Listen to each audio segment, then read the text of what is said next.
რა ტიპის რწმენა წარმოდგენები ჰქონდათ კავკასიის ალბანელებს რეგიონში ქრისტიანობის გავრცელებამდე? რომელ ღმერთებს სცემდნენ თაყვანს, ან რა უცნაური რელიგიური წესჩვეულებები ჰქონდათ? ბევრ მკითხვაზე სარწმუნო პასუხი არ გვაქვს, თუმცა ამ ვიდეოში ჩვენამდე მოღწეულ ზოგიერთ ცნობაზე დაყრდნობით, მოკლედ მოგიყვებით კავკასიის ალბანელთა ქრისტიანობამდელ რელიგიურ წმენა-წარმოდგენებს.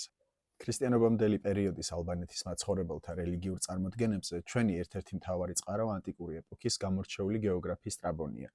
გეოგრაფიის მე-11 წიგნში, ანუ თავში, სტრაბონი მოგვითხრობს. ალბანელები ღმერთებსავით თაყვანს სცემენ მზეს, ზევსსა და მთვარეს, მეტადრე მთვარეს.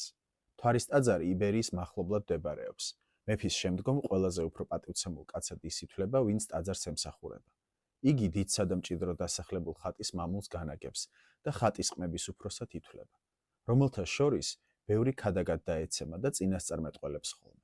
იმას, ვინც მეტად ატაცებული ტყეებში მარტოკად ახეტიალობს, ქურუმები დაიჭერენ, კისერზე ჯაჭვს დაადებენ და 1 წლის განმავლობაში ზვარაკად კარგა ასუქებენ ხოლმე. მერე მას მირონცხებულს სხვა საღმერთოებთან ერთად ღმერთს მსხვერპლად შესწირავენ. მსხვერპლად შეწირვა ამგვარად იციან. ადამიანის მსხვერპლად შეწირვა ჩვეულებრივ ლახვის საშუალებით იციან ხოლმე. ერთი კაცი, რომელსაც ამგვარი ლახვარი აბარია, ხალხიდან გამოვა და ლახვარს გვერდით შიგ გულში ჰკრავს ხოლმე. როცა ლახვარ-ნაკრავი მსხვერპლი მიწაზე დაეცემა, ქურუმები სხვადასხვა ნიშნების მიხედვით მკითხაობენ და საჯაროდ ხმამაღლა აცხადებენ ხოლმე. როცა გვამს ერთ დანიშნულ ადგილას მიიტანენ, ყველანი თავიანთი თავის გასაწმენდად ფეხს დაადგამენ ხოლმე. სტრაბონი საკმაოდ დეტალურად აღწერს ამ რწმენა წარმოდგენებს, მაგრამ ჩვენ არ ვიცით, რომელი ცნობებია აქედან სარწმუნო და რომლები არა.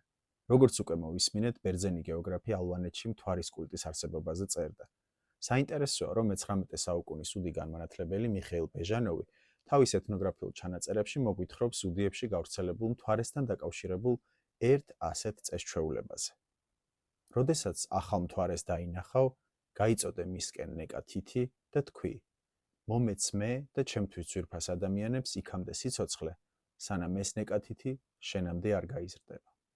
ბუნებრივია, ჩვენ არ ვიცით ეს წესჩვეულება მთვარის თაყვანისცემის დროინდელი გადმონაშთი იყო თუ არა, თუმცა მთვარისადმი გარკვეულწილად განსაკუთრებულ დამოკიდებულებაზე მართლაც მიანიშნებს.